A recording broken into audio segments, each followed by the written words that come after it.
Hello বন্ধুগণ, আমি সাধনা আরও একটা ঝাঁকানাকা রেসিপিতে তোমাদের সবাইকে স্বাগত জানাই। তো বন্ধুগণ, বেশ কয়েকটা শিম নিয়ে একটু গরম জলে দিয়ে দাও, আর সেটাকে একটু ভাপিয়ে নিলেই দেখবে শিম দিয়ে একটা দারুণ রেসিপি তৈরি হয়ে যাবে। এটা কোনো ভর্তা বা বাটা শিম নয়, সম্পূর্ণ ইউনিক একটা রেসিপি। আমার আজকের রেসিপি রসুন শিম। গরম গরম ভাতের সাথে খেতে দুর্দান্ত লাগে। তো রেসিপিটি শেষ পর্যন্ত দেখার জন্য তোমাদের কাছে অনুরোধ রইল। তো চলো রেসিপিটা শুরু করা যাক। রসুন শিম তৈরি করার জন্য এখানে আমি 250 থেকে 300 গ্রামের মতো শিম নিয়েছি, আর শিমটাকে প্রথমে খুব ভালো করে জল দিয়ে ধুয়ে পরিষ্কার করে নিয়েছি। এইবারে দেখবে শিমের সাইডে এরকম একটা সুতোর মতো অংশ থাকে, সেটাকে কিন্তু অবশ্যই কেটে বাদ দিতে হবে। তবে সব সময় কিন্তু সুতোর মতো অংশ বের হয় না। যদি শিমগুলো একটু কচি থাকে তাহলে সুতোর মতো অংশগুলো কিন্তু পাওয়া যায় না। আর যদি শিমগুলোকে একটু বেশি দিন ধরে ঘরের মধ্যে রেখে দেওয়া হয় বা শিমের বয়সটা যদি একটু বেশি হয়ে যায়, তবেই কিন্তু এই সুতোর মতো অংশগুলো পাওয়া যাবে। তো দেখো এরকম একটা ছুরি দিয়ে খুব সুন্দর করে একদম ঝাঁকানাকা করে সমস্ত সুতোর মতো অংশটা আমি কেটে বাদ দিয়ে দিলাম। তো দেখো এইভাবে কিন্তু সাইড থেকে সুতোর মতো অংশটা কিন্তু অবশ্যই কেটে বাদ দিতে হবে। এইবারে শিমগুলোকে একটু ছোট ছোট করে পিস করে কেটে নেব। শিমগুলোকে যদি এইভাবে একটু ছোট ছোট পিস করে কেটে নেওয়া যায়, তাহলে কিন্তু অনেক সময় দেখবে শিম কাটতে কাটতে শিমের মধ্যে যদি পোকা থাকে সেটা কিন্তু দেখতে পাওয়া যায়, আর শিমটাকে কিন্তু বাদ দেওয়া যেতে পারে। এবারে দেখো এরকমটা ছুরি দিয়ে খুব সুন্দর করে একদম ঝাঁকানাকা ঝাঁকানাকা করে সমস্ত শিমগুলোকে এইভাবে ছোট ছোট করে কেটে নেব। আর এইভাবে ছোট ছোট করে কাটলে শিমগুলো খুব তাড়াতাড়ি সেদ্ধও হয়ে যায়।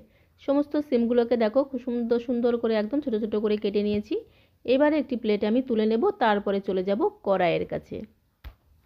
তো বন্ধুগণ, চলে আসলাম কড়াইয়ের কাছে। কড়াইতে পরিমাণ মতো জল দিয়ে দিয়েছি, জলের মধ্যে সামান্য একটু লবণ দিয়ে দিয়েছি। এইবারে গ্যাসের ফ্লেম মিডিয়াম টু হাইতে রেখে শিমগুলোকে জলের মধ্যে দিয়ে দিতে হবে। তারপরে হালকা করে একটু ঘোটানাটা ঘোটানাটা করে জলের মধ্যে শিমগুলোকে একটু মিশিয়ে নিতে হবে। তারপরে শিমটাকে একটু ধামাচাপা দিতে হবে, মানে একটা ঢাকনা দিয়ে শিমটাকে ধামাচাপা দিয়ে 3 থেকে 4 মিনিট সেদ্ধ করে নিতে হবে। তো দেখো একটা ঢাকনা দিয়ে ধামাচাপা দিয়ে 3 থেকে 4 মিনিটের জন্য বসিয়ে দিলাম সেদ্ধ হতে। এদিকে দেখো একটা শিলনোড়াতে আমি নিয়েছি 20 থেকে 25টার মতো রসুন কোয়া আর 2টো কাঁচা লঙ্কা। যেহেতু রসুন শিম, তাই রসুনের পরিমাণটা কিন্তু একটু বেশিই দিতে হবে। তো দেখো 20 থেকে 25টার মতো রসুনের কোয়া নিয়েছি। এইবারে একটা নোড়া দিয়ে খুব সুন্দর করে ঝাঁকানাকা করে রসুনের কোয়াগুলোকে একটু থেতো করে নিতে হবে।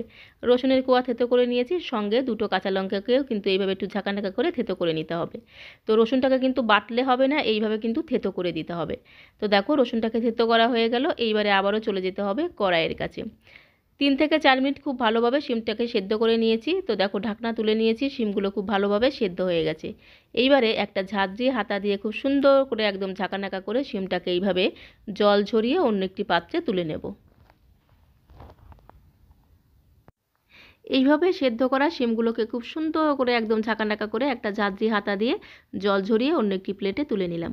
শিমগুলো খুব ভালোভাবে সেদ্ধ হয়ে গেছে। এইবারে আবারও চলে যেতে হবে কড়াইয়ের কাছে। কড়াইতে আমি 4 থেকে 5 চামচের মতো সর্ষের তেল দিয়ে দিলাম। এই রেসিপিটাতে একটু তেল বেশি লাগবে, তাহলে খেতে কিন্তু দুর্দান্ত লাগবে। ফোড়নে দিয়ে দিলাম একটা শুকনো লঙ্কা, মাঝখান থেকে দুভাগ করে দিলাম, হালকা করে একটু গোটানাটা করে এর মধ্যে দিয়ে দেব 1/2 চামচ কালো জিরে ফোড়ন। তো দেখো খুব সুন্দর করে 1/2 চামচ কালো জিরে ফোড়ন দিয়ে দেবো। তারপরে খুব সুন্দর করে ফোড়নটাকে একটু গোটানাটা করে ভেজে নেব। ফোড়ন থেকে যখন খুব সুন্দর একটা ভাজা গন্ধ বেরোবে, তখন এর মধ্যে দিয়ে দেব থেতো করে রাখা রসুন আর কাঁচা লঙ্কা। তারপরে খুব সুন্দর করে রসুনটাকে একটু হালকা লাল করে ভেজে নেব। তো দেখো একদম গোটানাটা করে রসুনটাকে একটু হালকা লাল করে ভেজে নেব। রসুন থেকে যখন কাঁচা গন্ধ চলে যাবে, তখন এর মধ্যে দিয়ে দেব 2 থেকে 3 চামচের মতো নারকেল কোড়া। নারকেল কোড়াটা দিলে শিমের এই রেসিপিটা খেতে যেমন দুর্দান্ত হয়, ফ্লেভারটাও দুর্দান্ত হয়। তবে নারকেল কোড়াটা কিন্তু অপশনাল, চাইলে তোমরা দিতে পারো, না দিলে কোনো সমস্যা নেই।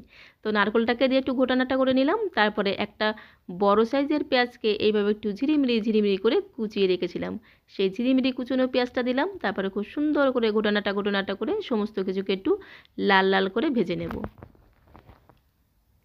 পেঁয়াজটাকে সমস্ত কিছুর সঙ্গে ঘোটানাটা করে মেশানো হয়ে গেলে স্বাদ অনুসারে লবণ আর দিয়ে দিতে হবে পরিমাণ মতো হলুদ গুঁড়ো। তারপরে পেঁয়াজ আর রসুনটাকে আবারও খুব সুন্দর করে ঘোটানাটা করে লাল লাল করে ভেজে নেব।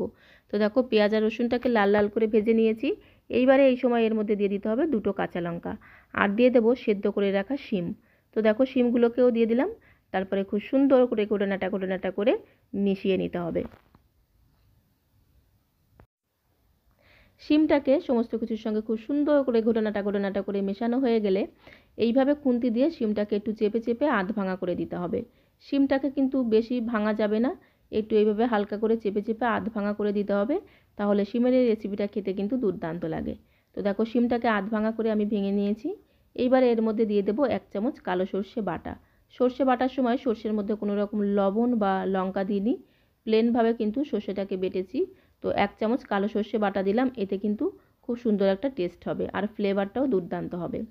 নামানোর আগে এর মধ্যে দিয়ে দেবো স্বাদ অনুসারে একটু চিনি। তো দেখো স্বাদ অনুসারে চিনি দিতে হবে, 2 চিমটির মতো চিনি দিয়ে দিলাম। আর 2 থেকে 3 চামচের মতো দিয়ে দিলাম ধনেপাতা কুচি। এবারে সমস্ত কিছুকে আবারও খুব সুন্দর করে ঘোটানাটা করে মেশাতে হবে। সমস্ত কিছুকে খুব সুন্দর করে ঘোটানাটা করে মেশানো হলেই তৈরি হয়ে যাবে রসুন শিম। আর এই রসুন শিমটাকে একটু বেশি করে ভাজতে হবে, মানে একটু আধপোড়া করে ভাজতে হবে, তাহলে খেতে বেশি ভালো লাগবে। একটি প্লেটে আমি সার্ভ করে নিচ্ছি। এই শীতের দুপুরে গরম গরম ধোয়া ওঠা ভাতের সাথে যদি এরকম রসুন শিম থাকে, তাহলে এক থালা ভাত অনায়াসেই শেষ হয়ে যায়। মনে হয় যেন এই দিয়েই সমস্ত ভাত খেয়ে নিই। আর আজকের রেসিপিটা তোমাদের কাছে কেমন লাগলো কমেন্ট বক্সে অবশ্যই লিখে জানিও। ভালো লাগলে প্লিজ আমার চ্যানেলটিকে একটি লাইক করে দিও, কারণ তোমাদের একটা লাইক কিন্তু অনেকটা মোটিভেট করে নতুন নতুন ভিডিও বানানোর জন্যে।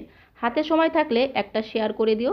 আর আমার চ্যানেলে যদি কোনো নতুন বন্ধু এসে থাকো, প্লিজ আমার চ্যানেলটিকে লাইক করে রেখো, যাতে যখন এরকম সুন্দর সুন্দর ভিডিও আপলোড করবো সঙ্গে সঙ্গে আগে তোমার কাছে পৌঁছে যায়। সবাইকে অসংখ্য ধন্যবাদ।